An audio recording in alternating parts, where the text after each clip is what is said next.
เป็นอีกครั้งนะจากที่ผมปีที่แล้ว2 ปีที่แล้วผมเคยทำรายการเกี่ยวกับหนังกลางแปลงมายินดีต้อนรับทุกท่านครับชมภาพบรรยากาศหนังกลางแปลงชอบดูหนังไหมผมมากแล้วเนาะไม่ชอบได้ไงนะเพราะว่าคุณชอบภาคภาษาอีสานคุณต้องชอบดูหนังอยู่แล้วมีจิตใจเขาเนาะหนังกลางแปลงนี้เกิดในยุค2440เป็นยุคที่เขาเรียกว่าภาพยนตร์กลางแปลงก็คือมีการฉายมหรสพกลางแจ้งจากฟิล์ม8 มิลลิเมตรมาสู่พัฒนาเป็น35 มิลลิเมตร35 มม.และจนปัจจุบันมาสู่ยุคดิจิตอลนะครับปัจจุบันนี้ก็ยังมีหน่วยหนังให้เราได้ชมอยู่คุณก็ฝากถึงแฟนรายการคุณหน่อยดิก็ต้องฝากแล้ววันนี้เอาบรรยากาศกลางแจ้งเบื้องต้นว่าเพื่อนคนมันหลายเอาเป็นว่าเดี๋ยวผมจะพาไปคุยกับหน่วยหนังคนฉายเลยว่าอะไรคนฉายเลยของหน่วยอะไรครับฟิล์มทองครับฟิล์มทอง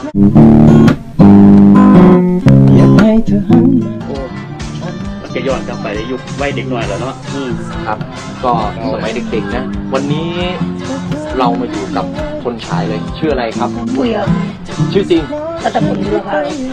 ทำงานเกี่ยวกับภาพยนตร์กลางแปลงนี่นานหรือยังประมาณเกือบ20 ปีแล้วครับโอ้โหอยู่หลายบริการนะครับอยู่หลายบริการนี่เนี่ยอยู่หลายบริการไหมครับก็เน้นๆก็มีฟิล์มดองกับฉลองชัยที่ยุบไปแล้วยุบไปแล้วฉลองชัยโอ้โห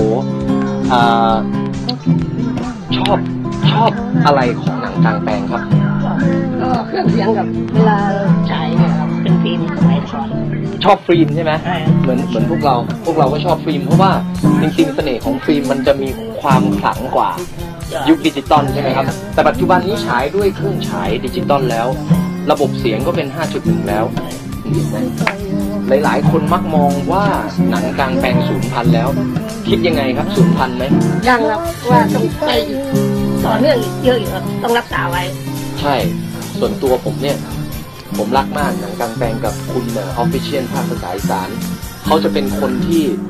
ผมกับเขาเนี่ยจะชอบอะไรที่เป็นหนังกลางแปลงแล้วก็ยุคโรงหนังสแตนด์อะโลนแบบโรงเดี่ยวอะไรอย่างเงี้ยยุคนั้นหายไปหมดเลยเนาะอยากให้ยุคนั้นกลับมาจังเลยแต่ว่าตอนนี้ในเมื่อยุคนั้นกลับมาไม่ได้แล้วสิ่งที่ทดแทนยุคนั้นก็คือนี่เลยหนังกลางแปลงมีอะไรฝากถึงท่านผู้ชมที่คลิกเข้ามาดูรายการไหมครับก็อยากให้อนุรักษ์หนังกลางแปลงไว้แล้วก็มันก็คิดว่าหนังกลางแปลงเป็นแบบเหมือนในโรงหรือไม่อะไรอย่างนี้ถามผมแล้วผมมากันนะผมมากันแล้ว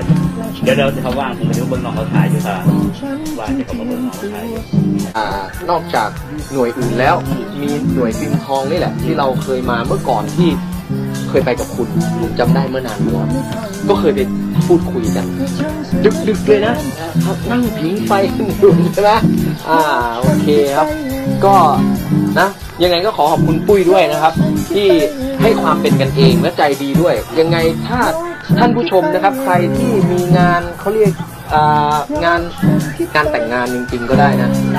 งานแต่งงานก็ได้งานบุญก็ได้งานมันมีบุญอะไรบ้างบ้านเราบุญเดือน4ก็บุญแจกข้าวบุญแจกข้าวบุญเดือน4งานแต่งงานงานขึ้นบ้านใหม่งานขึ้นบ้านใหม่งานฉายแก้บนได้แล้วก็ถ้าเราพูดถึงงานศพก็ได้ใช่ไหมงานศพก็ได้นะทุกงานเลยผมว่า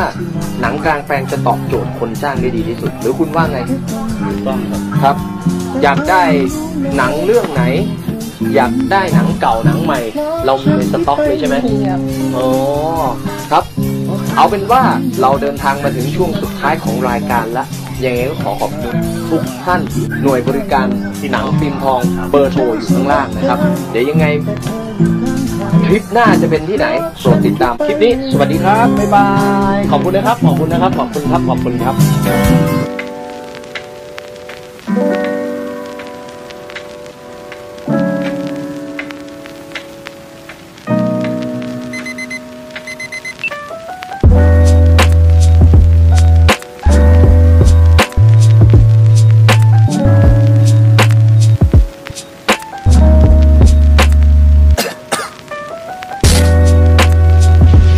Talk About Movie by Samuel.